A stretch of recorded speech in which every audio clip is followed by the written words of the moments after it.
Okay, we are now live.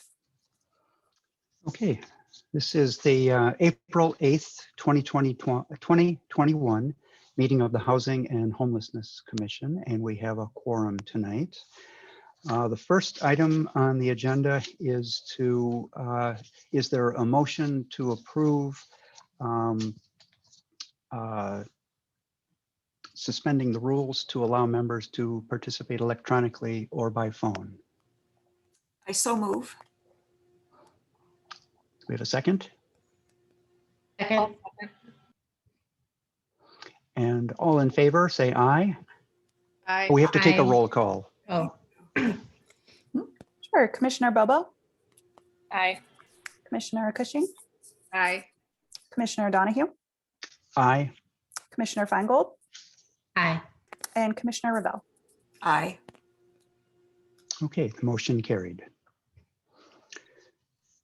So we have several items of new business. The first one is the city's residential landlord tenant ordinance, proposed modifications to incorporate some aspects of a new ordinance in Cook County that will take effect on June 1st. And we have a couple of guests here that I'd like to introduce who were closely involved in the development of these changes. The first is Brian George from the city's legal team, who I see is on the call, but we can't yet see. And then Michelle Gilbert is also on the call from the Lawyers Committee for Better Housing. Looks like there's been a lot of very good work done to make these amendments to Evanston's ordinance. Would either one of you like to talk briefly about the changes? I know they're summarized very nicely in the package. Looks like there are 8 specific changes that are being proposed. There we go. Chairman, if maybe we could have Megan kind of walk everybody through it, because one of the things is if we have anyone who is on in the audience who may just be listening and not be able to see, then we can just sort of say what the key points are. And then obviously if any of you have any questions or want to know more about it, Michelle has been very involved in the Cook County ordinance development, so has and also from her work in legal work in this field, has a great deal of knowledge about the biggest challenges we see or that they're running into both in Chicago and Evanston. Okay, that sounds good. So Megan, could you take us through this briefly? Yep, it's actually going to be Marion presenting on this piece. Oh, all right. Yes. Hi, everybody. So tonight on the agenda, we have the RLTO, the Residential Landlord Tenant Ordinance, and we're also going to be talking about changes as a result of that to the model lease and incorporating the nuisance premises and the just housing amendment that Cook County also implemented earlier this year.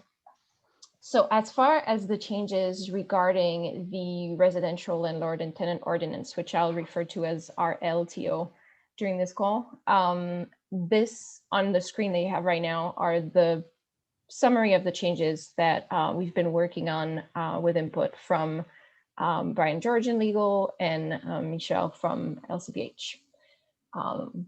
Few key points here are summarized. The first one is related to move-in fees.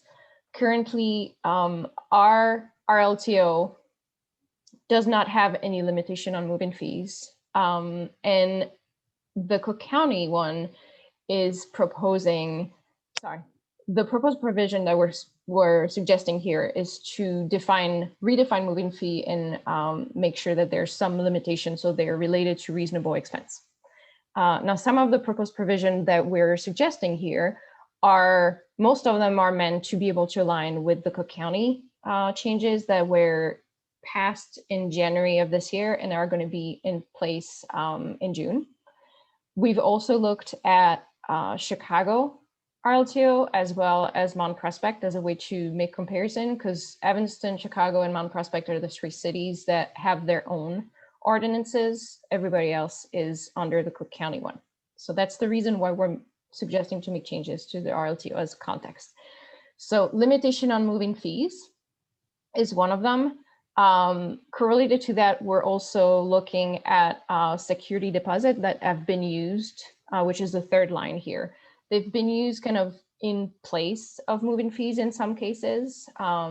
So there's some provisions here to make sure that security deposits are not renamed to avoid the requirements around limitation on moving fees.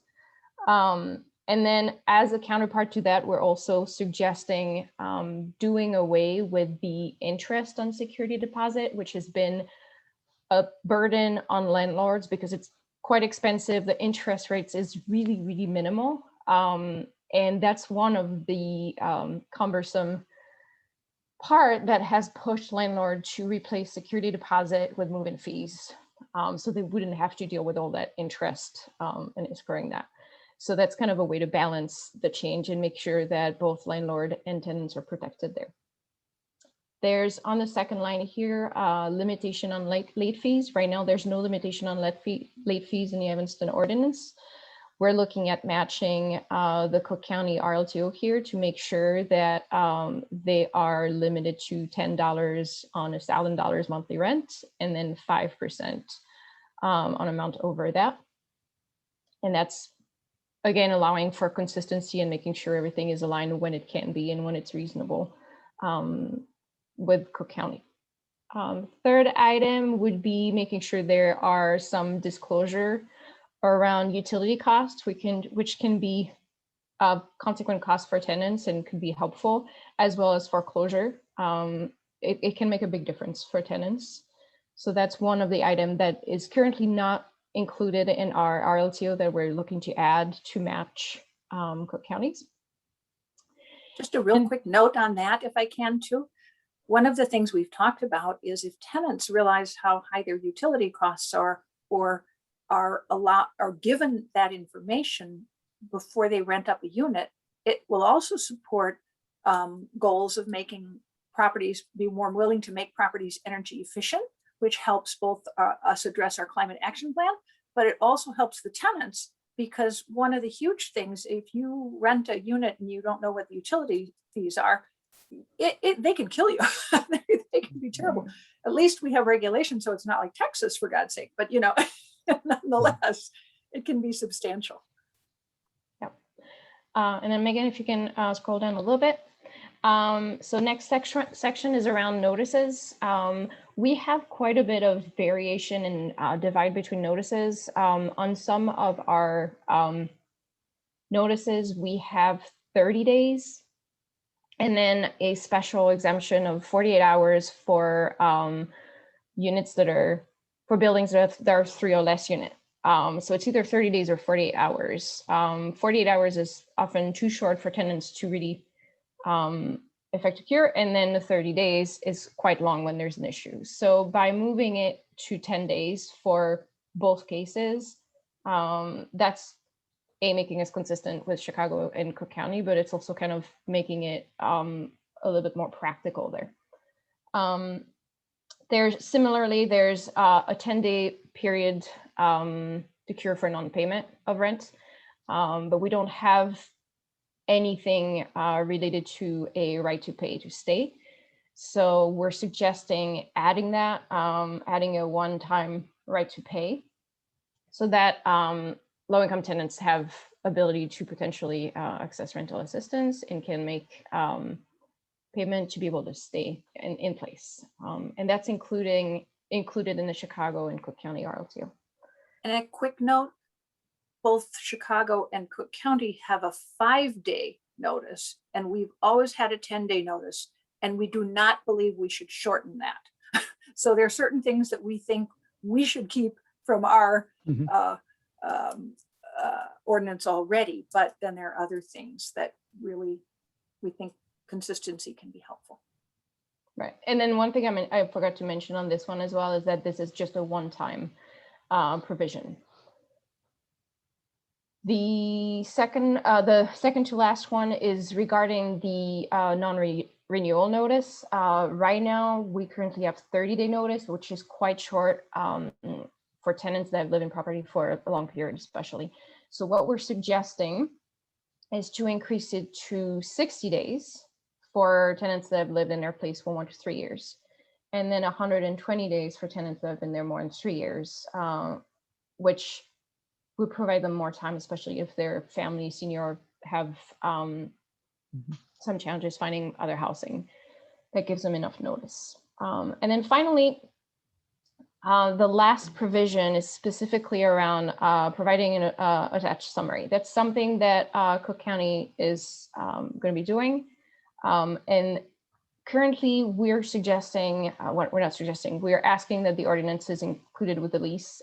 It's a lot of jargon and legal language that may not be read by everybody. So having a summary that's in plain language that the tenant and the landlord can really understand, read and approve, would benefit both sides, we believe. And that's something that the city would draft to make sure that the language is clear and understandable. So that's at a very high level, the changes we're suggesting to be able to match the Cook County RLTO, or at least align on some cases when there's certain things we just didn't have that we think we should match. And then additional to that, once we have the final kind of shape of what our RLTO changes are going to be, there are a few other things that we want to consider. We need to update the model lease to make sure that those changes are reflected. There's also been some ordinances that have been in place that have not been included in the model lease that we would like to consider as well. One of them being the nuisance premises. And then the other item that we want to make sure we can include and make sure it's communicated on is the Cook County Just Housing Amendment. And Megan, if you want to show that.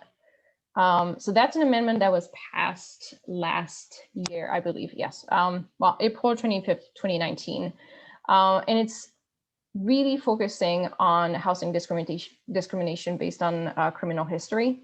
It's around making sure that the person applying for housing doesn't get denied specifically based on their criminal conviction. They have to be able to process their application and process everything before they run any kind of background check. And that's an amendment that's not always very known. It's recent. So one thing we'd like to do is make sure that it's included in the RLTO or the model lease and make sure that there's communication around this. So everybody is aware of it. So it's kind of the high level of where we're at. One other thing with the Just Housing Amendment, we are recommending that we put that officially in our human rights ordinance as well.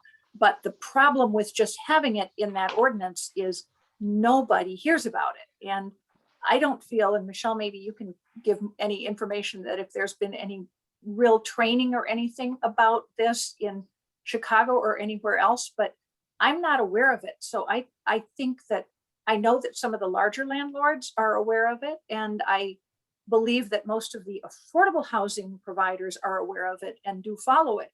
But that's not where the problem comes in.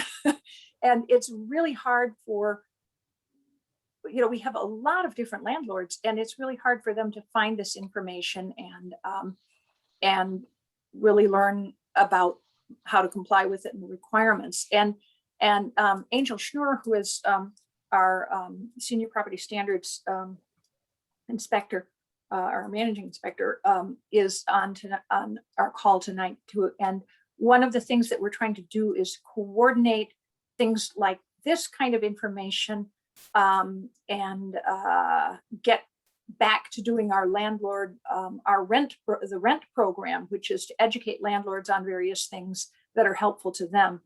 We think this is also going to be more and more important as we start getting more people with ADUs and stuff like that, and they're renting. And so we're going to have more onesie, twosie landlords.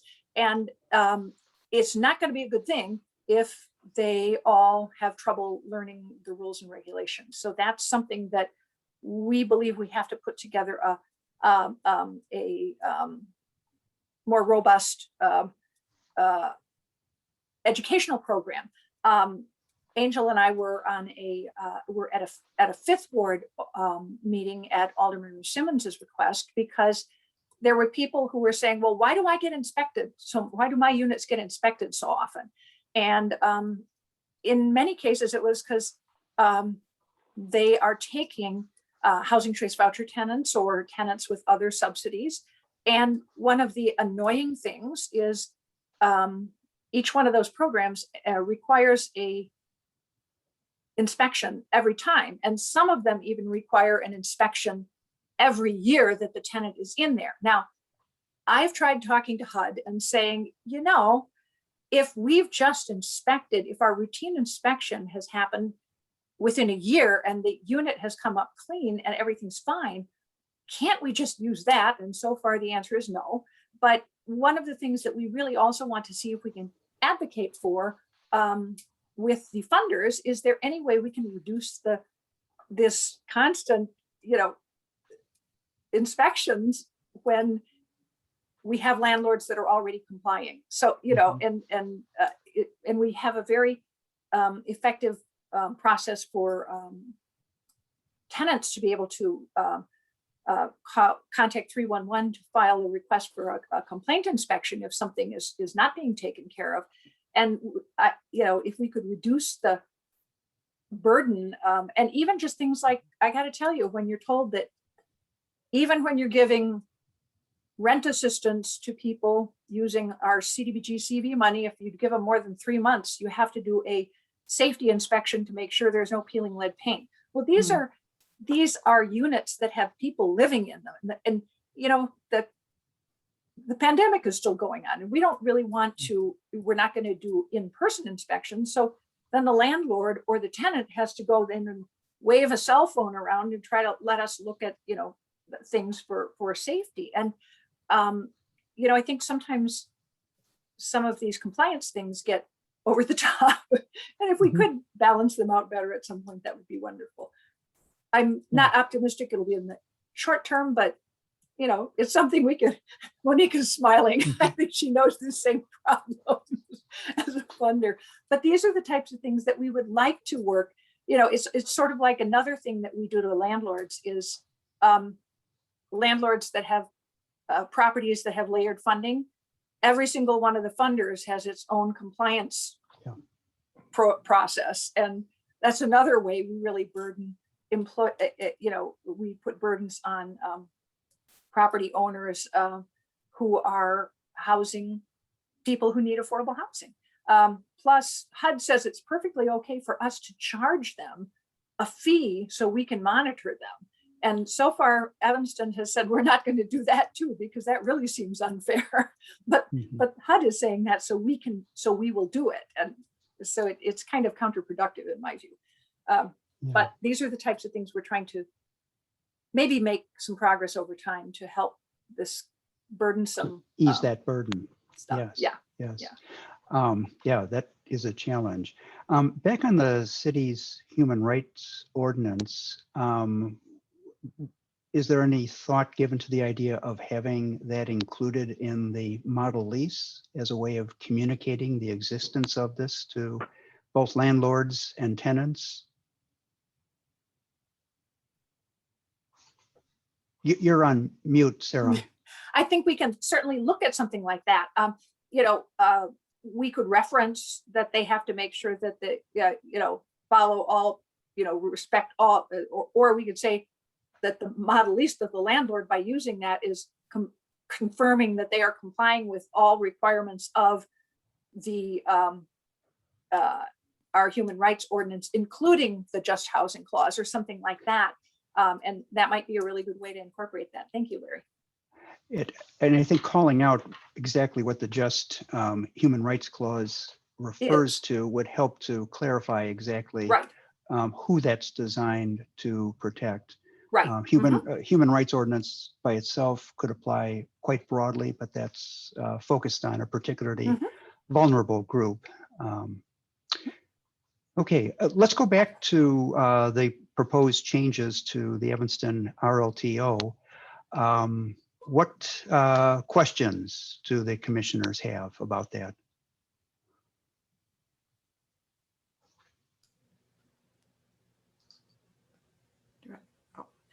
I'll ask a question. I guess I just need a little more understanding about it's 1, 2, 3, 4. That's the 6th item about the one-time right to pay and stay. So we're going to say that we're not going to do the 10-day period to cure that's in the Cook County, or that's our current provision. I'm sorry. So Anyway, I guess if somebody could sort of explain that whole provision in regular English, that would be helpful. Michelle, how about if you can take that on for us? Thank you, and I'm glad to have the opportunity to talk with your commission meeting tonight. So, I think it was Sarah who mentioned, I can't remember, that generally in Illinois, tenants have a 5-day period to pay any rent that is late. During the 5-day period, the landlord must accept it and not go forward with an eviction action.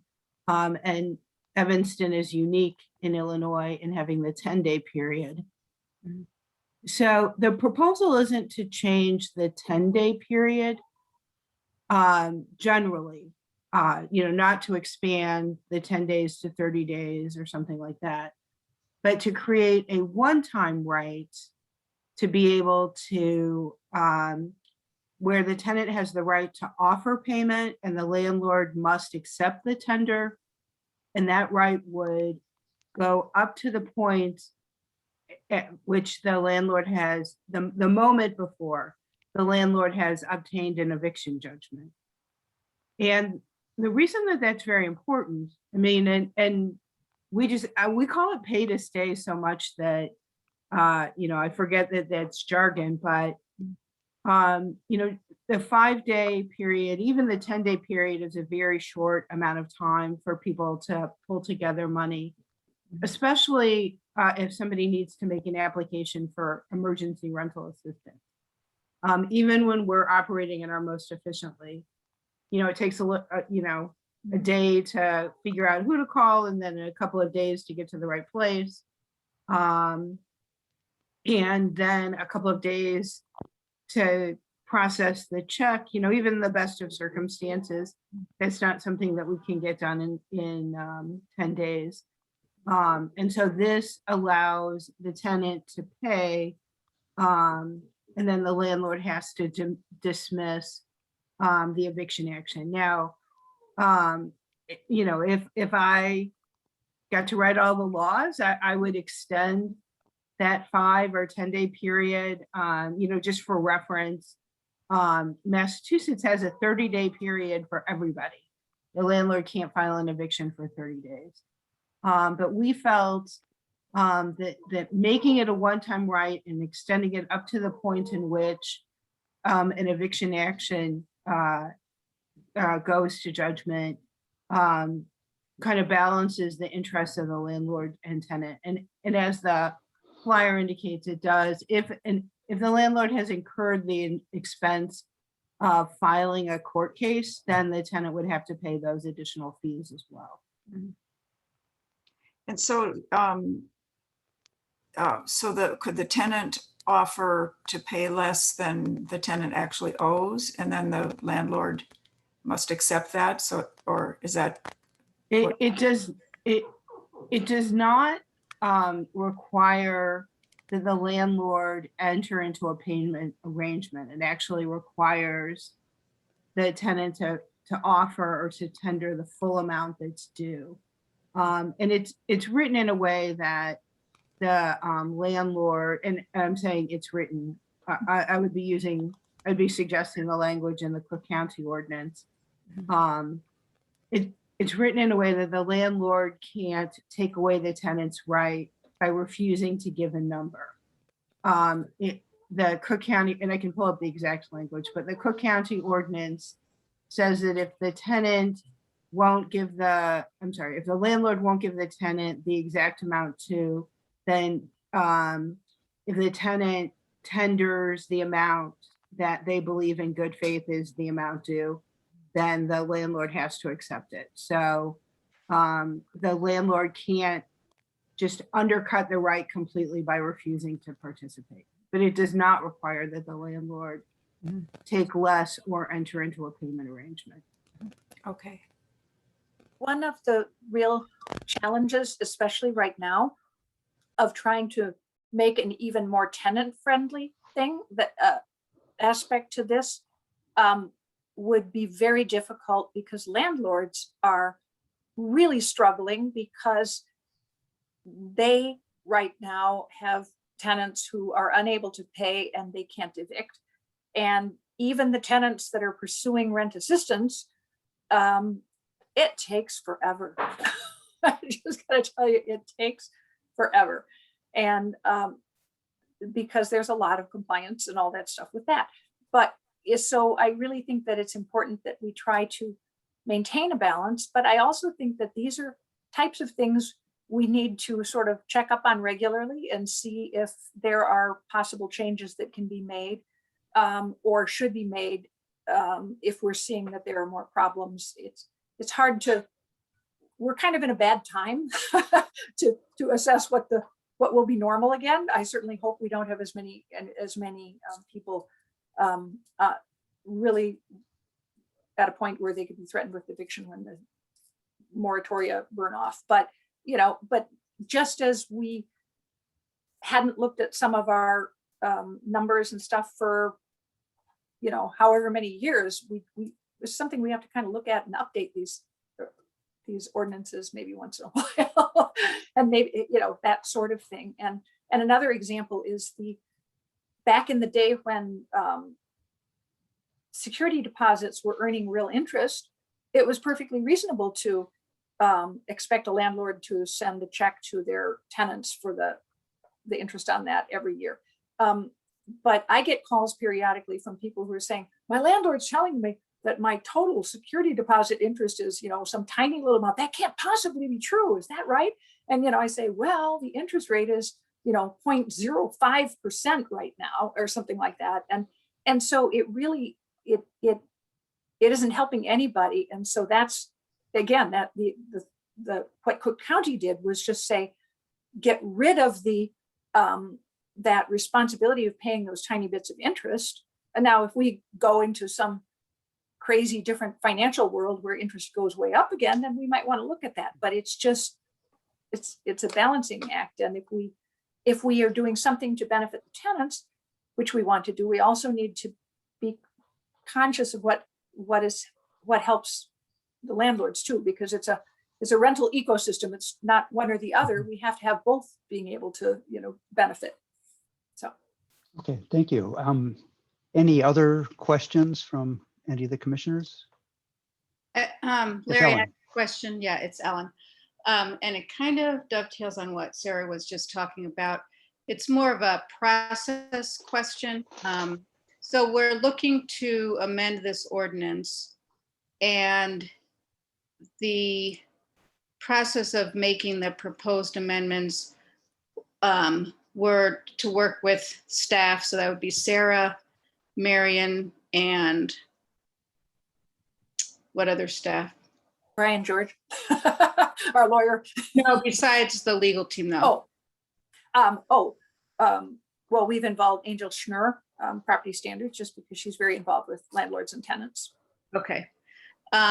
So then there's staff and then consultation with Michelle from Lawyers Committee, right? Mm-hmm. And then running it by legal. So I guess I'm wondering, when Cook County passes their ordinance, for example, another municipality does it, is there like a public comment? How do you get feedback from landlords? If Lawyers Committee for Better Housing is more geared towards tenants' rights, which is great. How do you get that input? Is there public comment? Is this the public comment? Is public comment come when it goes to, I forget which commission it's going to after us? So I'm just wondering how it happens in Evanston and how that worked in Cook County. Well, I can give you a little information on the last change to our landlord tenant ordinance. It was made in 2016. And that was at a time when there had been a consideration of introducing landlord licensing. And that created quite a furor in Evanston.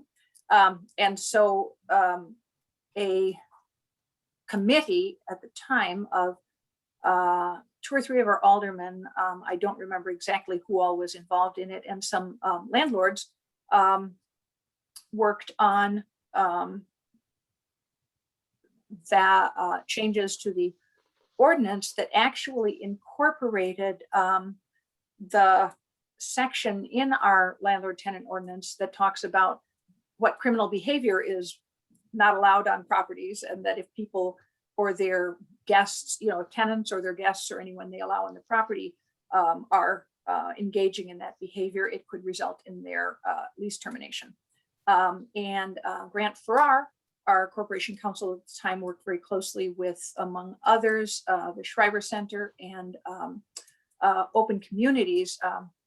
It was when Brendan Saunders was there, and Brendan was very involved, to make sure that that what was in our ordinance, in the nuisance premises ordinance, and is also reflected in a section of our landlord tenant ordinance, did not violate any of the protections for, vital protections for classes that are frequently discriminated against or evicted from housing because of calls for service. For example, victims of domestic violence have been, in some situations, they have ended up being evicted because they have called police in a situation where their life or health and well-being or those of other family members are in danger.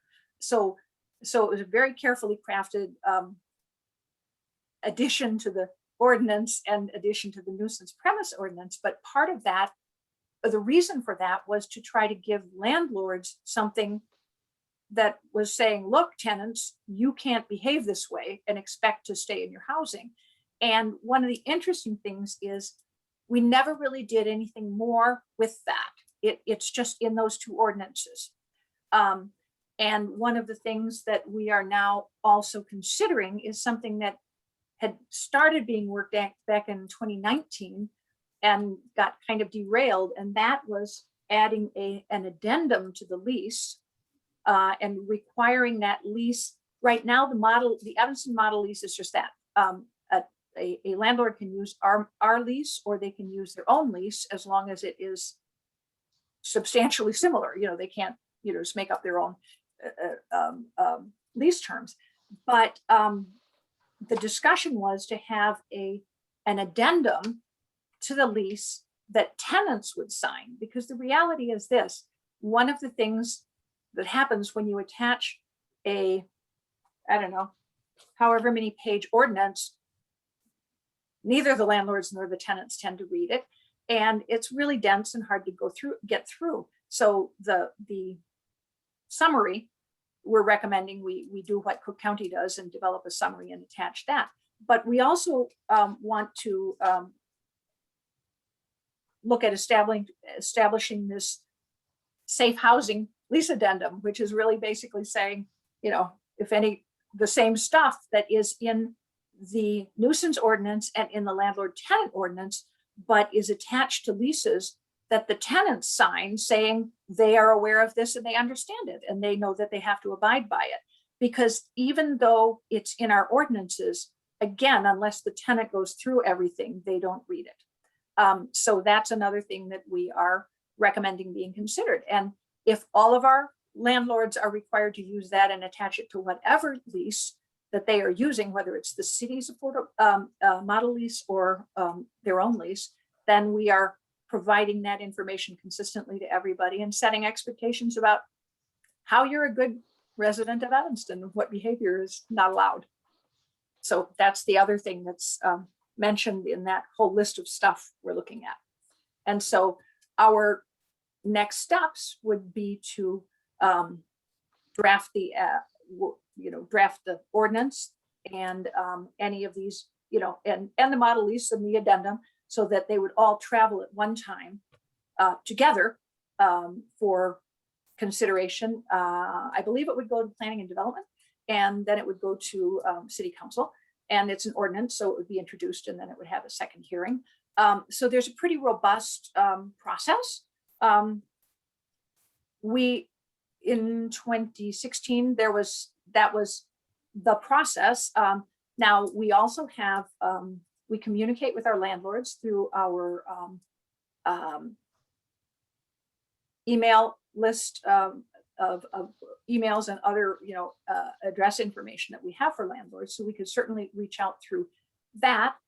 We can also work with Joe Roth of the Realtors Association, who is the governmental liaison, and he can help us get that information out as well.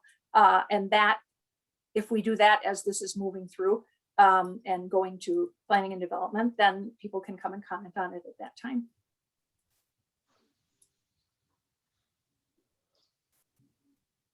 So I guess one follow-up would be, I hear what you're saying about getting people to comment on it. And I'm wondering if other people share my concern that at the front end, and maybe I'm wrong, so I could be way off base, but at the front end, we're skewing the amendments without taking stock of what landlords might have to say about them. So Michelle, I don't know if it's something that you can address. And yeah. Well, I can say, so the Cook County residential tenant landlord ordinance was introduced in July 2020 by Scott Britton and Kevin Morrison from the sort of northwestern Cook County. And there was no Cook County ordinance on landlord tenant law when that was introduced. And although it had been a personal goal of mine, Commissioner Britton did consult with us, especially as part of the Chicago Area Fair Housing Alliance, because the assessment of fair housing process that Cook County had gone through had identified the lack of landlord tenant law as a fair housing issue. Because I mean, I know we think very much about fair housing being, saying I won't rent to you because you're Black, but eviction is a fair housing issue as well. I won't go too much farther down that path. If anyone has any questions, I will, but I assure you that eviction is a fair housing issue, and that a landlord tenant ordinance is meant as an eviction prevention tool. So Commissioner Britton brought in CAFA, of which Lawyers Committee is a very active member. And so we did some initial work before it was introduced, and then it was assigned to, I believe, the zoning committee, because there wasn't really a civil law committee or however that was decided that zoning was the most appropriate committee. So there was a public hearing, and this, of course, it was all over Zoom, which was the first time I had participated in a legislative hearing from my dining room. So there were people like me and other fair housing advocates, and there were representatives of landlords, and the issues were raised. And there was, just like any other piece of legislation, there was also sort of, I'll call it off-camera lobbying as well. The zoning commissioner, the chair of the zoning committee, Commissioner Silvestri, convened probably 6 meetings, probably, because the last one was pretty long, probably a good 15 hours of meetings between sort of the chosen representatives of each side, landlords and tenants. And we kind of went back and forth with our different positions and our different priorities. And you know, one of the things, as we've talked about, was the change in security deposits. You know, on one hand, the security deposit interest regulations are difficult for the land. You know, they have a lot of provisions that sort of catch landlords when they're not really causing a lot of damage. You know, if they pay, you know, pay $10 and they're supposed to pay $11, they can possibly be sued for that, where it's really just making a $1 mistake. So that, I mean, that was a particular soft point for the landlords. And because of that, landlords would call, you know, they would take a security deposit or they would take a move-in fee.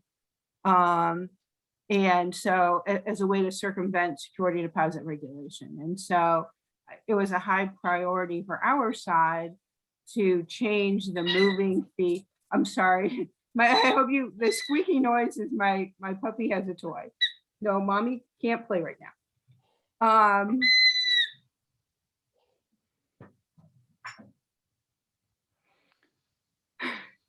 Yes. You know, we went back and forth. The Cook County Ordinance has some similar exceptions to what you already see in Evanston and Chicago. I mean, the bones of it is very much, you know, is I'll say is kind of a word processing issue. It was very much taking language, cut and pasting from Chicago, Evanston, and Mount Prospect. And then, you know, just like I said, any other piece of legislation, it was just kind of the back and forth. As to the late fees, the limit in Chicago is $10 on the first $500 in monthly rent, and $500 30 years ago might actually have rented you a low income unit. You know, 30 years being about the time the Chicago Ordinance was passed. Of course, $500 is meaningless because of the escalation in the cost of housing, where you haven't also seen the a concurrent raise increase in incomes. So the draft of the Cook County Ordinance that Commissioner Britton introduced had a late fee of $10 on the first $1,500. And, you know, you can see here it ended up as $1,000. So in a way, Evanston has an advantage, and I won't say that it came to be a completely agreed, you know, I mean, each side moved. You know, the landlords would have probably have preferred not ever having any ordinance. You know, I will say that, you know, like I really held out into the last minute. I didn't want, if I were a member of the county board, I did not want to see the 1,500 to go down to 1,000. But, you know, it's just what the process is. In the end, the Cook County Ordinance passed unanimously, which I think that, you know, it's the old trope about a compromise means that no one is happy. But I think that it was a good compromise. Tenants got protections, the rights of landlords were respected, you know, and like I said, it passed unanimously. So I think that there's an advantage here. You know, there isn't, you know, there isn't a goal of trying to say, oh, well, Evanston should go to the $1,500 monthly rent limit. You know, here you're kind of getting the benefit of that compromise that has already been made. You know, this is not an attempt to like start at the top. This is everything that's coming in here is something that has been compromised in either the Chicago or the Cook County Ordinance. And it's a way to make the law a little, not perfectly, but a little bit a bit more uniform, which is especially helpful for any landlord who's operating property in, either in Evanston and Chicago, or say Evanston and Skokie. They're going to have pretty similar provisions. Great. That's really helpful, Michelle. Thank you. Yes, thank you, Michelle. Any other questions?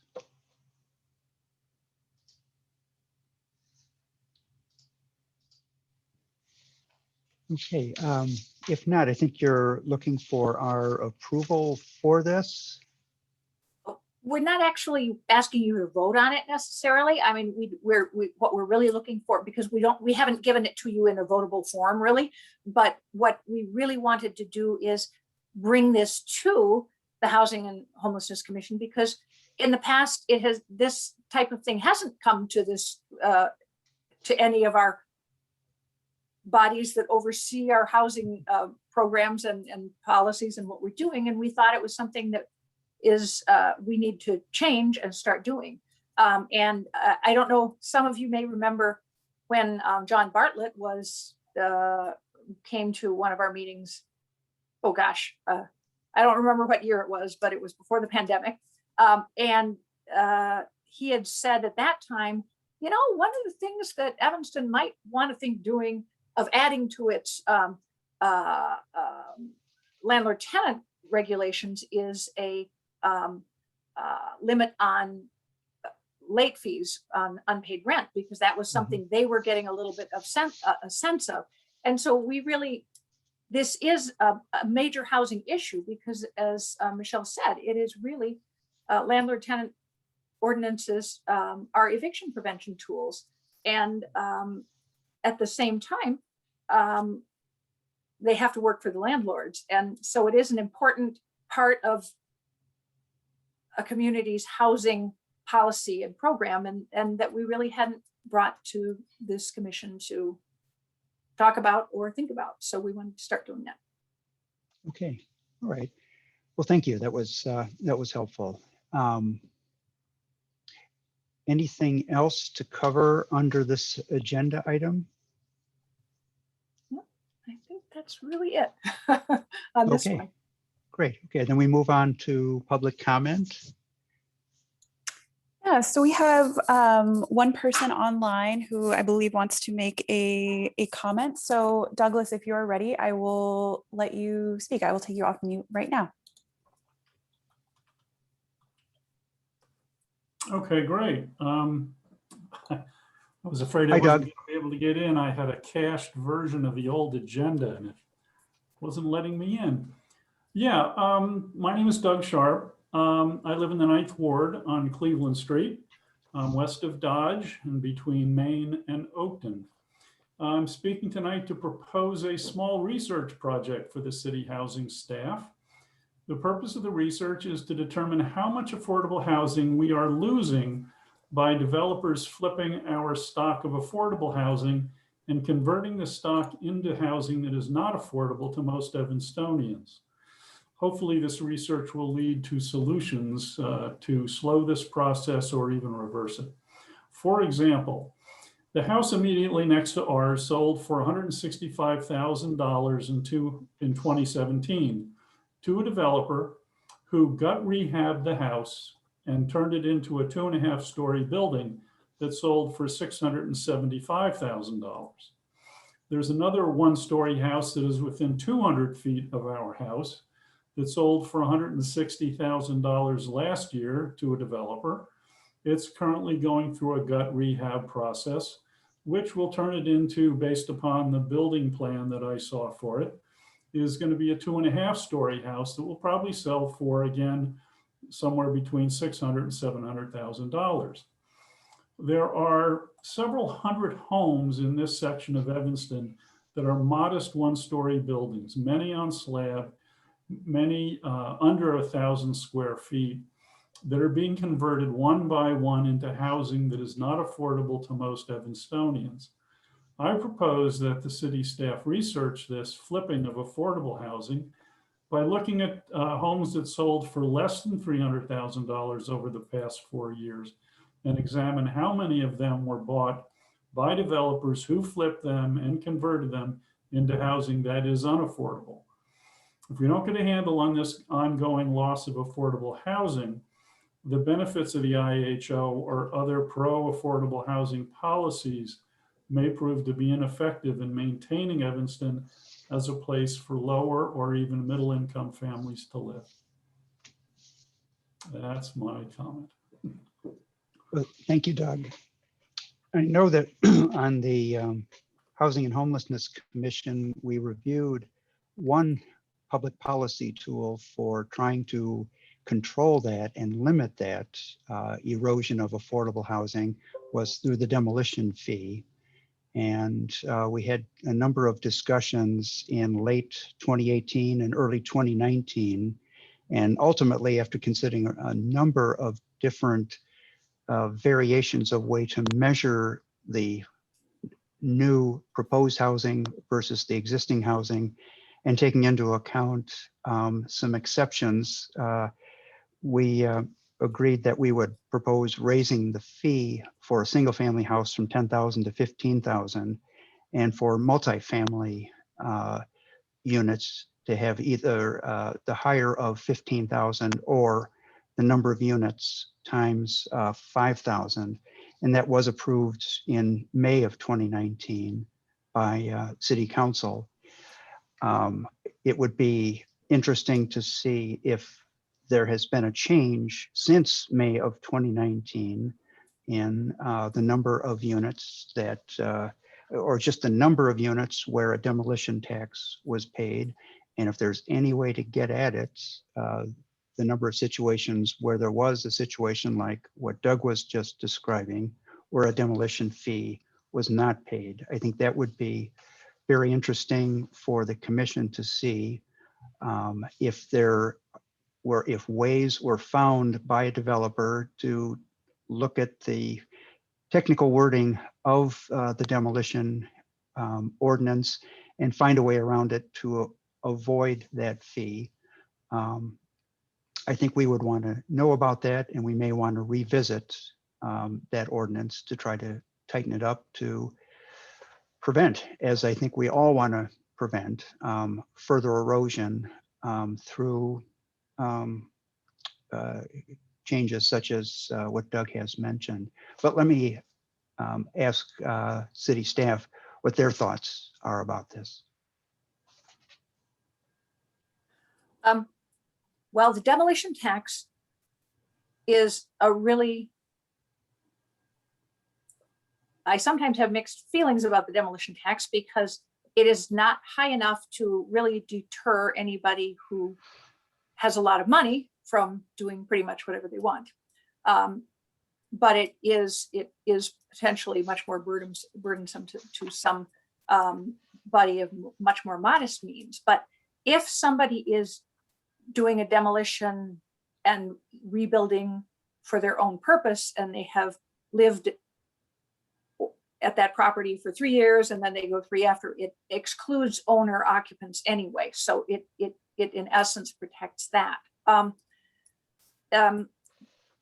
Raising the demolition fee, I don't know. We'd have to really explore that. The demolition fee does go up a slight bit every year, at least it has so far, because we did index it to the consumer price index. You know, it is a partial deterrent, but there are other things that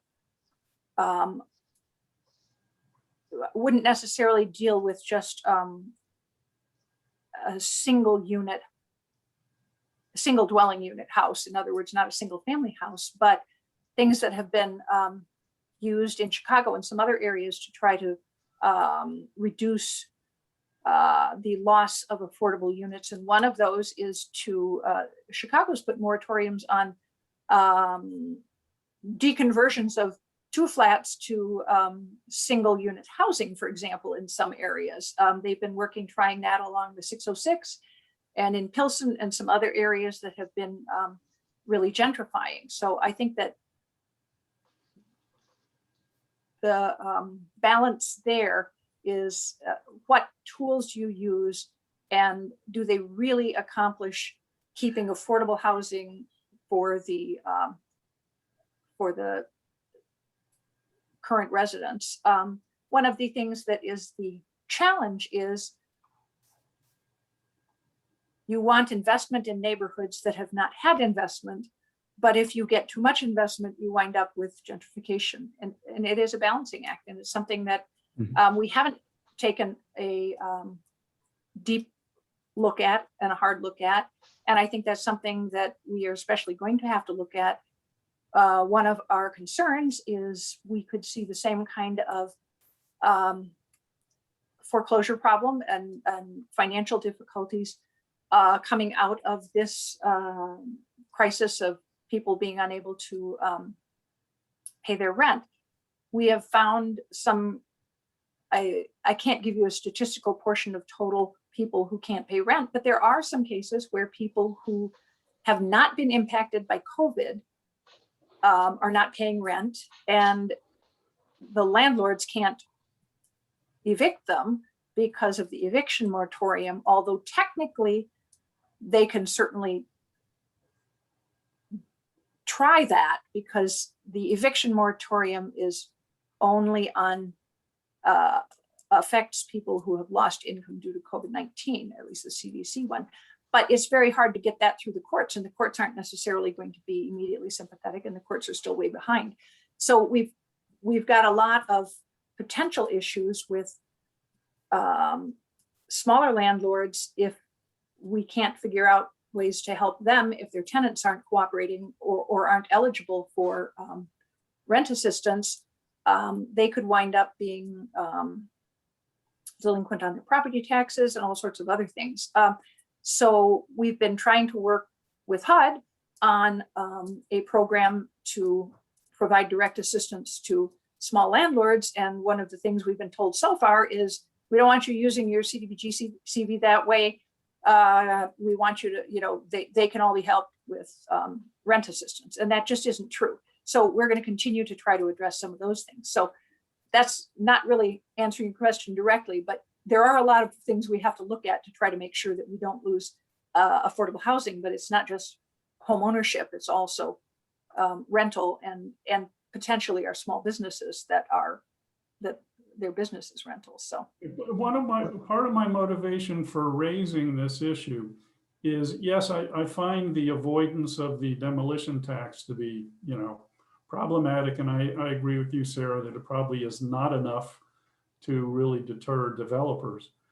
But part of my motivation for raising this issue is, it seems to me that the city has the data to be able to look at the sale of properties and to identify properties, for example, like the two houses that I'm talking about here in my neighborhood that sell for $150,000, $160,000, and then within a 12-month period have been developed and sold for $700,000.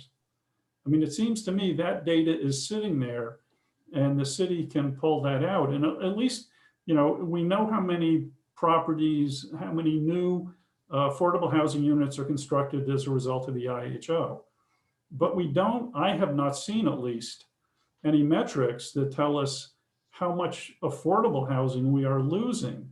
And I think by looking at the property sales, and I could consider making a FOIA request to try to do this, but it just seems to me that city staff could much more readily, be comparing the purchase prices of housing and subsequent sale prices, like I've been doing just on an anecdotal basis here, and identify, at least get a sense of how much of a problem is there. And maybe we need to think about other solutions.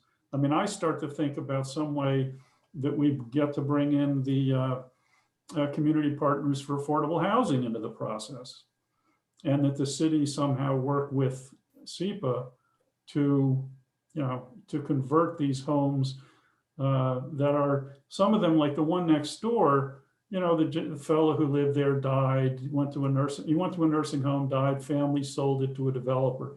They had no interest in it. The one across the street was vacant. I just think we need to get some data on this.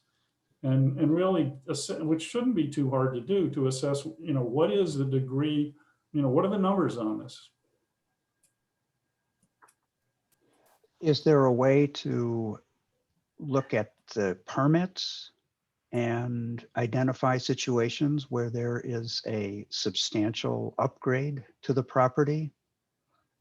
Well, I guess, even if we look at that, the question is, what are you asking that we can, it's old now, but I mean, when we first started working on really looking at affordable housing, we used the analysis done by by IDA for the state requirement of municipalities are supposed to have 10% at minimum of their housing affordable. And we showed, and I don't remember the numbers off the top of my head, how much affordable housing we had lost simply because of the escalating value of real estate.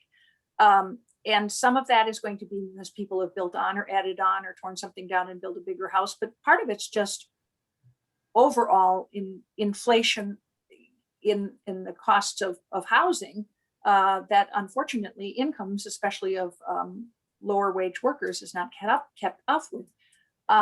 And one of the things that, we can look at it, but SEPA is involved in Evanston and SEPA is buying some properties, but the amount of money we have to purchase properties and maintain them as affordable is a challenge. And anybody who has a property has the right to sell it at whatever rate they want.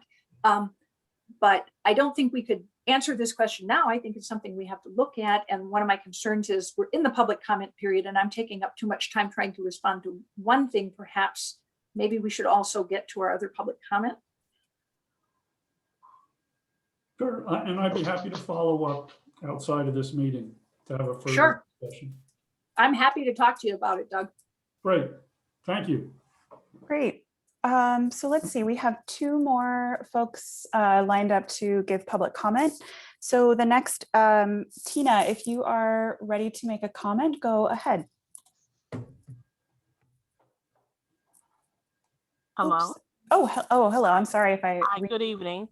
Hi, I'm Tina Payton, and I just was entered into the meeting.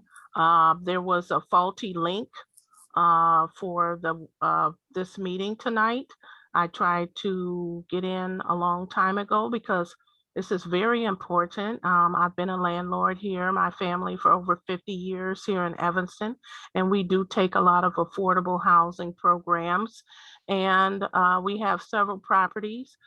It's unfortunate that we were not able to hear this presentation. I just received, Ms. Flax just sent me the link a few minutes ago. So I would like to say a few things. Unfortunately, I was not available to hear the conversation. So I would like to talk about the late fees. And so if someone pays $10 a month for late fees, there's no incentive. I charge $25 a day for late fees, and most of my tenants don't pay late because they don't want to pay $25 a day for late fees. So now you're restricting $10 for $1,000. So what do they care about paying on time?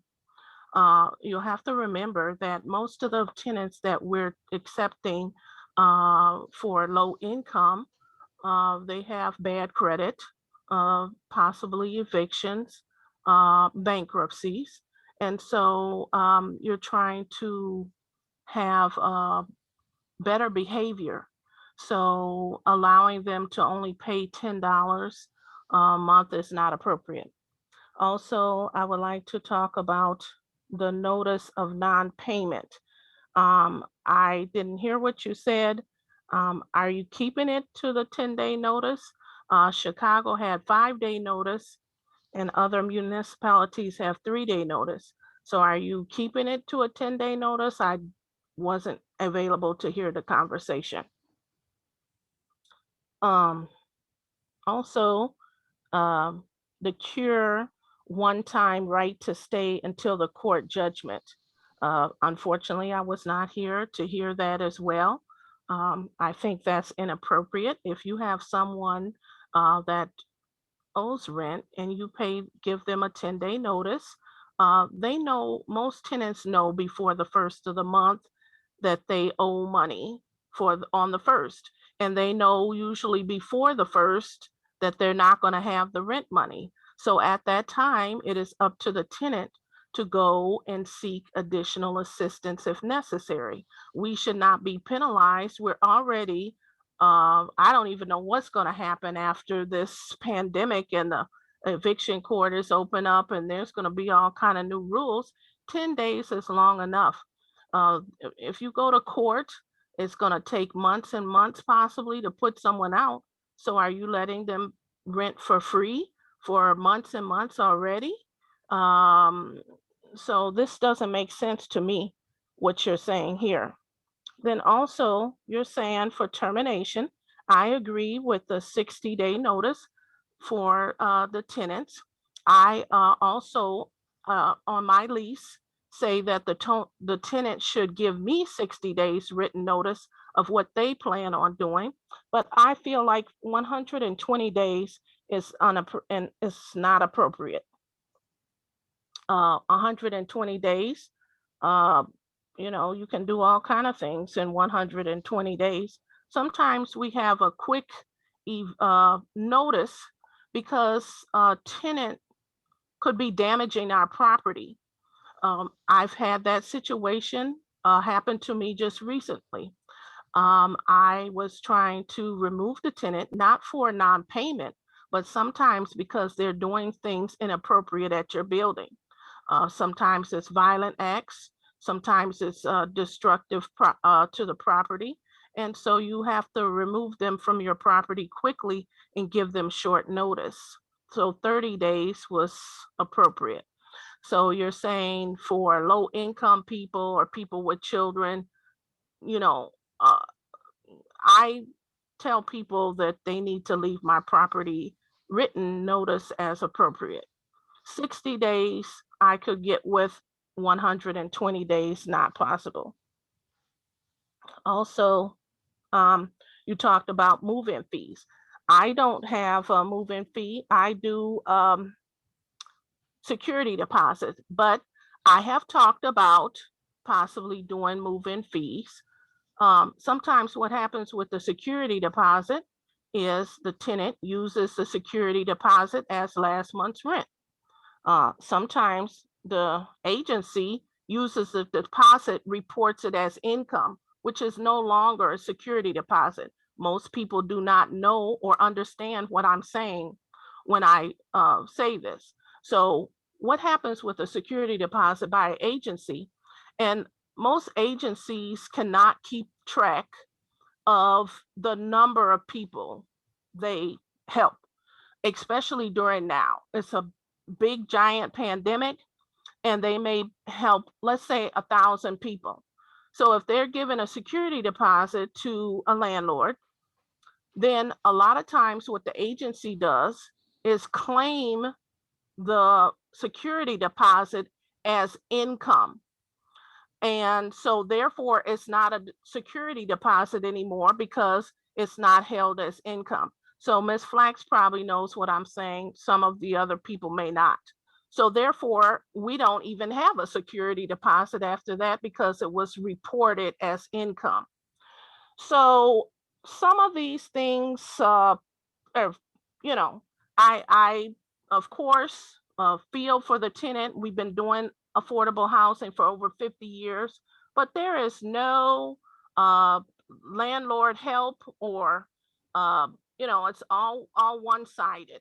And this is not right at all. We're suffering too, because after this pandemic is over and currently, it's hard to find a good tenant. There's people that owe other landlords money that are leaving. They may be working and they have left other landlords stranded with thousands of dollars. I just saw someone on Channel 2 News. The lady said that the couple both were working through the pandemic because of the moratorium. We can't do anything about it.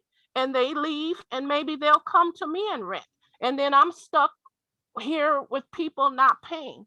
So this, what you're saying, proposing is like a stab in the back twice, because we're not getting any help. We have no recourse, and it's just unfair.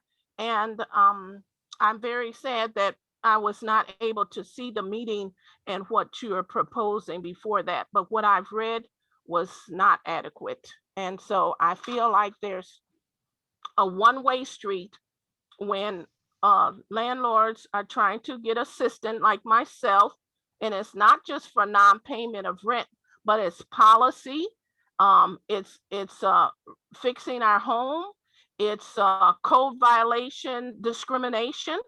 And we're putting our business on the line when we take people that have the bankruptcies or have evictions or have bad credit. I want everyone to do well. And that's why I take affordable housing people and I talk with my tenants. And I hope that when they get assistance, that they'll take advantage of the opportunity. Some people do and some people don't. But this is why I provide affordable housing. You have very few landlords like myself left. There's luxury buildings with very few available units. We have 1, 2, 3, and 4 units available, and we try very hard to go by code. So I would like this commission to see that landlords like myself get help and talk with us about policy before you make it, because it's not right. Thank you so much. Thank you, Ms. Payton. I first want to apologize that the link that you received earlier didn't work for you and you weren't able to participate in the discussion. And also, secondly, want to thank you for your very detailed and specific and supported comments on various provisions that were discussed earlier. I should mention that this was just introducing a potential change to the city RLTO. There was no action requested by the city staff to approve this or recommend it. So comments were provided by the commissioners. In fact, one commissioner did specifically raise the point of this clearly incorporates the tenant's point of view, were efforts made to include the landlord's point of view. And the process that was used was described in a fair amount of detail, but you have provided some very good feedback from the landlord's point of view. So let me ask Sarah if you want to add anything to that, but I appreciate your feedback, Ms. Payton. Well, Tina, you did ask if we are not changing the 10-day. That was not in any of the recommendations. We were leaving that alone. So I just wanted to make that clear. But I would be happy to talk with you offline, because one of the things I would like to get your point of view on is the lease addendum that we're talking about. So if you would be willing to talk to me about that, I will send it more information to you and maybe we can talk offline. Okay? Okay, you can send it to you got my email, so you can send Yep. it whenever you want to. Okay, Thank you. Okay. And And I if think I we may have one ask, other. if I may just add, if anybody has had trouble accessing the meeting before, we are recording this meeting and it will be posted on the website.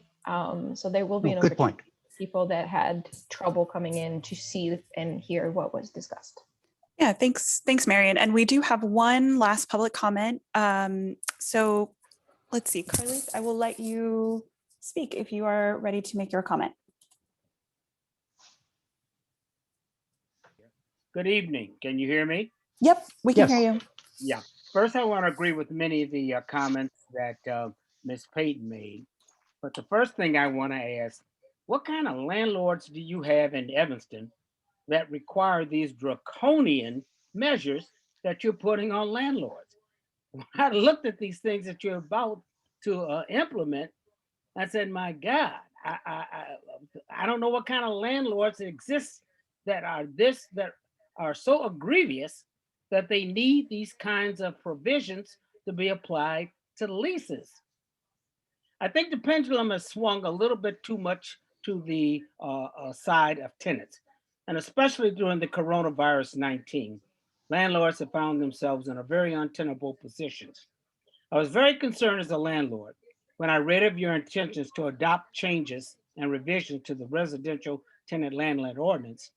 If Evanston adopts these provisions, it will result in what I feel is the most offensive and draconian measures I've ever had imposed upon landlords.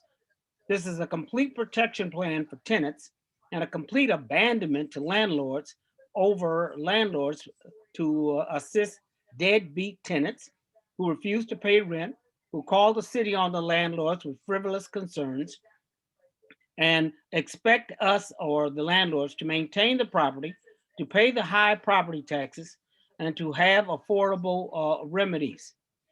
Are you that concerned or blind to small landlords like me who go out of their way to provide housing for homeless and difficult people who are having difficulty getting leases from agencies?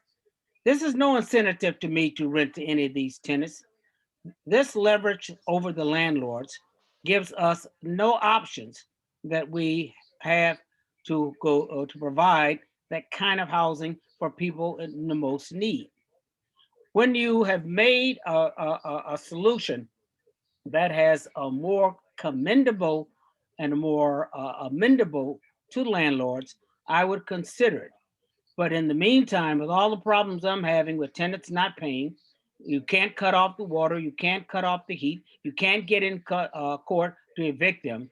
I think now is not the time to be discussing legal lockouts, excessive moving and security deposits, limit on interest of late payments, and among the other things that you had up for discussion. I'm very concerned and very upset that I, as a landlord, have to be made victim to landlords who have not provided tenants with below market value, and you don't have to make these kinds of arrangements to protect those few tenants who have those landlords who require these kinds of restrictions. Thank you. Thank you, Mr. Stutton. Appreciate your comments. It's the kind of feedback that we're looking for. Is there any further public comment? I am not seeing any further public comment. Okay, then let's move to approval of the meeting minutes from our February 4th meeting. Do we have any changes? I move approval. Do Second. we have a sec? Thank you. Great, I will call the roll. Commissioner Bobo, Aye. Commissioner Cushing, Abstain, I wasn't here. Commissioner Donahue, Aye. Commissioner Feingold, Aye. and Commissioner Revelle. Aye. The minutes are approved. Then we have staff updates. There's a report from MTO on recent call volumes and so forth.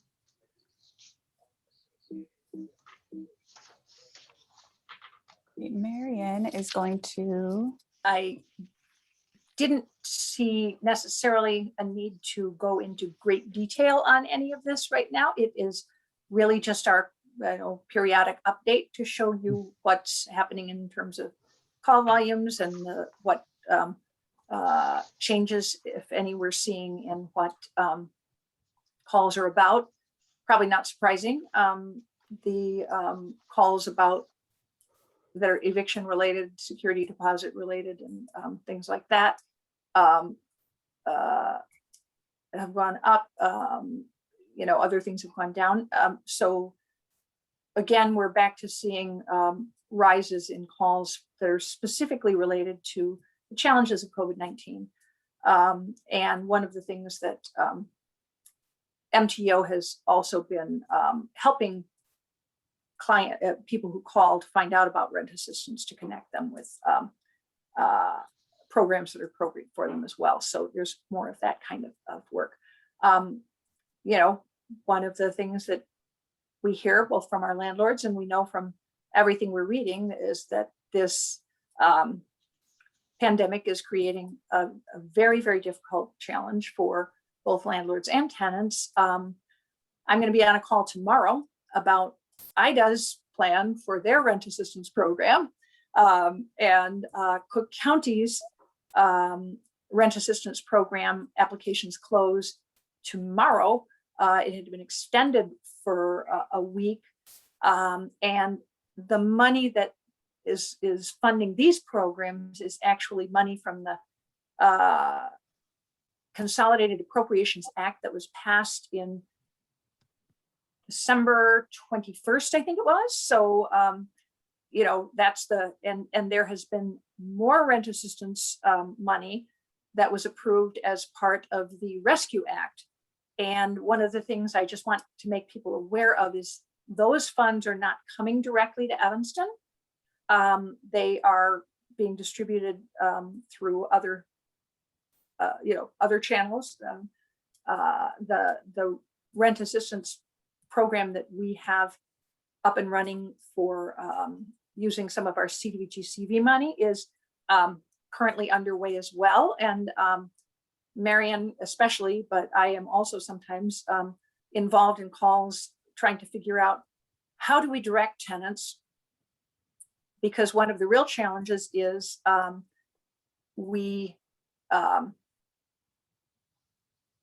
can assess if we think they're eligible and help, we actually largely Connections and other service providers connect them with the Cook County rent assistance, for example. But if they're eligible for the Evanston program, and our limit is 6 months, but if we can take care of their needs, then we will try to do them locally and send others on. So it's a balancing act of which program works. And I got to tell you, one of the biggest challenges is with the multiple programs coming out from different sources at different times, it does make it really, really challenging to try to get tenants to the right,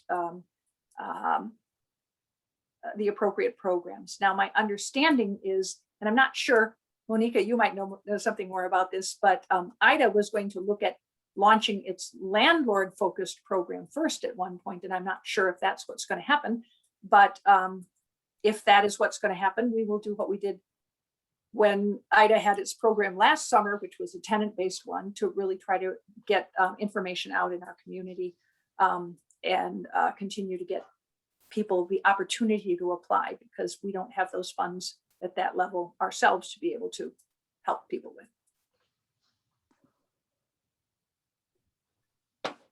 Does any of the commissioners have any comments on the report or any questions about the report?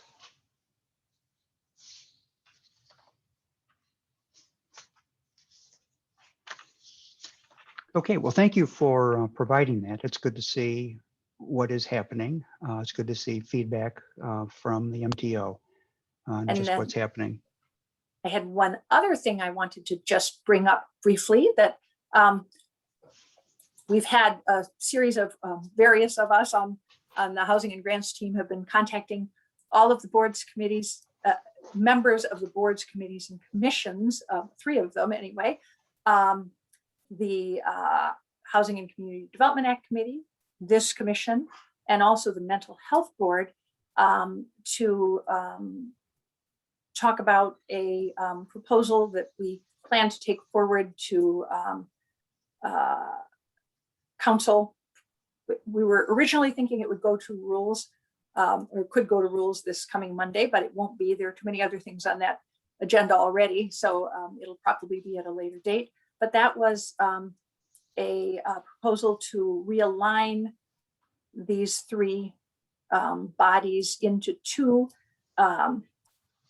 committees, one with the focus on social services and the other with the focus on the built environment, which much of the housing stuff will fit into. And of course, it's not always literally everything that all services are in one, and there would be some services that would stay in the built environment committee. That our initial name that we've come up would be the Housing and Community Development Committee. The other would be the Social Services Committee.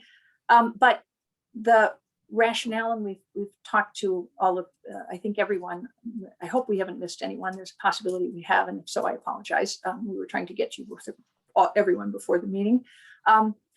We have realigned the process for allocating social services funding to really make a united program using CDBG Public Services and the local mental health board funding to specifically focus our dollars more effectively on clients, residents of greatest need, and take care of getting their needs met. So the three types of funding will be for case management services, support services that those households in case management need, which would be provided on a fee-for-service basis in many cases, and then also safety net services, which are just the types of services that we just really need in our community. Food programs, domestic violence programs are among those, but instead of applying for either CDBG or mental health board funding, agencies are going to apply in those categories, and the funding will be allocated based on what works for which one of those, which of those programs. And one of the other things we're attempting to do is, because CDBG funding always comes out so late in the year, anybody who gets funded by CDBG usually gets one payment, sometimes in the third or fourth quarter of our fiscal year, which is not a good cash flow thing. So those programs, we hope to split funding between local funding and CDBG so that they actually get their money. So, okay, what does that have to do with this commission? When we look at the landscape of all the different things that we work on among these three committees and commission boards, committees and commissions, there's similar overlap between responsibilities between the Housing and Community Development Act Committee and the Housing and Homelessness Commission. And again, we're structured based on the funding sources. One committee oversees CDBG, the other oversees home, affordable housing fund, etc. And what it really keeps us more tactically focused and not really very strategically focused. So, for example, we could probably more efficiently, I think of in CDBG, we have a housing rehab program. Well, part of our housing needs is preservation of affordable housing. We were just talking about that, and Ms. Payton brought that up. What kind of programs do we have, and do we have rehab programs that are the ones we need? I think we can look at it collectively in a single body and look at the different funding sources and design better programs to address that than we do when we have two separate organizations looking at different pots of money that can be used for the same thing. That's just one example. I also feel that we are not using the knowledge and the expertise of our commissioners as well as I think we could if we had, if we are bringing more issues. In other words, we approach things for these are the things we need to accomplish and discuss how we can approach it and get more involved in that in our in these committees, and not just be saying here is a specific application that we're bringing you. One of the challenges we have with our boards, committees, and commissions that recommend funding is we can't have the people who are in the organizations that are asking us for money literally on these committees, but we see an opportunity to, as we identify issues, and maybe the committee has issues or we go through a series of them throughout the year, we could then maybe break off into smaller task forces, which could include members of the committee, but not so much that we have to always have open meetings and 9 million agendas and stuff, but so we can also get people who are not members of our boards, committees, and commissions, but can contribute a great deal to how we can look at changing policy or developing programs. And then the committee, bring it back to the committee for consideration and the next steps. So sort of like what we did tonight to talk about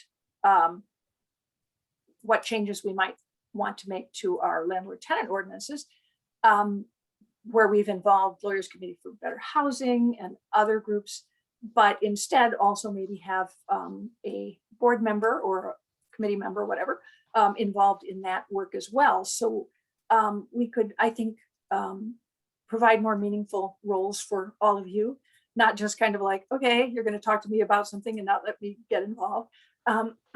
And as I say, I think we may be able to really more effectively use a broader group of volunteers and knowledge in our community. Another example of, which isn't exactly parallel, but when we were revising the inclusionary housing ordinance, we had a committee that was assigned to work on that, which included several aldermen, but also included people like Rob Anthony from SEBA, who would never sit on this committee, for example, because his agency comes and asks us for money. We also had for-profit developers. We got a different mix of people to focus on that. And I think that there's a lot more that we could accomplish from a policy and an evaluation standpoint if we were to take this sort of approach. And we wanted to make sure that all of you were aware of it. And we also wanted to bring it up here so that the rest, our public, also hears about this, because we also think it could help with making it easier for people to follow what's going on where. Right now, if you're trying to figure out housing issues, you have HCDA, HHC, and then you also have the projects that are market rate projects that don't necessarily come to this commission for approval or anything like that, because they are just a, they comply with the inclusionary housing ordinance. Well, then it wouldn't come here. But this, what I sometimes call the bricks and sticks committee, so it would be the built environment committee, would be looking at the outcomes or the results of that inclusionary housing ordinance, and maybe looking at like, okay, so how well are we integrating affordability in different parts of our community? And where do we need to put our financial resources to try to get money, that sort of stuff. I mean, that's just an example. I'm not saying that will be absolute, but I think that there's a lot of different things that we can do and do more effectively, make better use of volunteers, make it easier for our residents and stakeholders to follow what's going on as well. We've tried to get input from all of you individually, and we'll continue if we've missed any of you, but we'd also just like, right now, if you have any other specific comments that you'd like to say at this meeting about that or guidance on that, that would be great.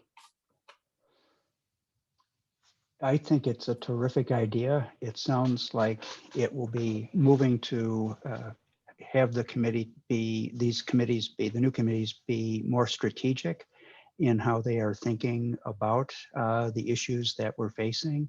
And it will give an opportunity to have some substantive discussions and substantive contributions by the members of these various committees. I think it's a terrific idea.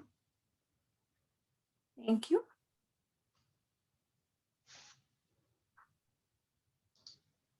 Anybody else? I agree. And I like the idea that others either in the community or that are working in organizations that work in the community can participate in ways that maybe they can't be a commissioner, but we can get their input, which I think is helpful. Thank you. And I don't want to necessarily make you feel you have to comment, but as I say, it's partly just to let other people know that this is being talked about, although it will of course go through a public process. And if it moves forward, it will require a bunch of ordinance changes, I think. But I really do appreciate all of you who have been talking with us about it, and it'll continue probably. And I don't know quite what the progression is going to be. The Monday was just becoming overloaded with individual items, so it's just not something that will be taken up at rules on Monday.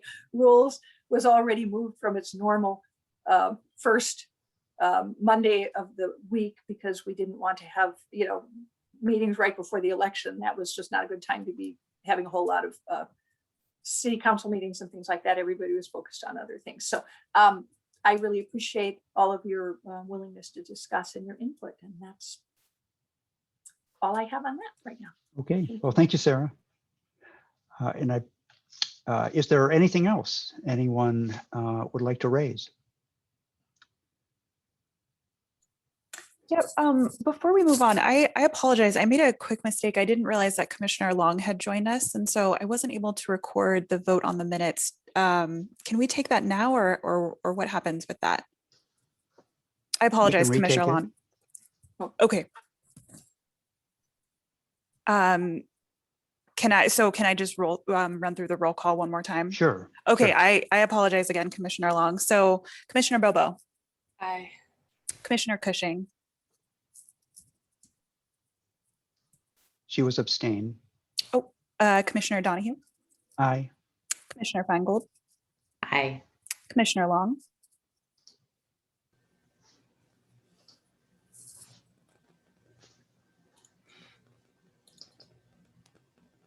Oh, maybe she's not here. Commissioner. Micah, you're on mute.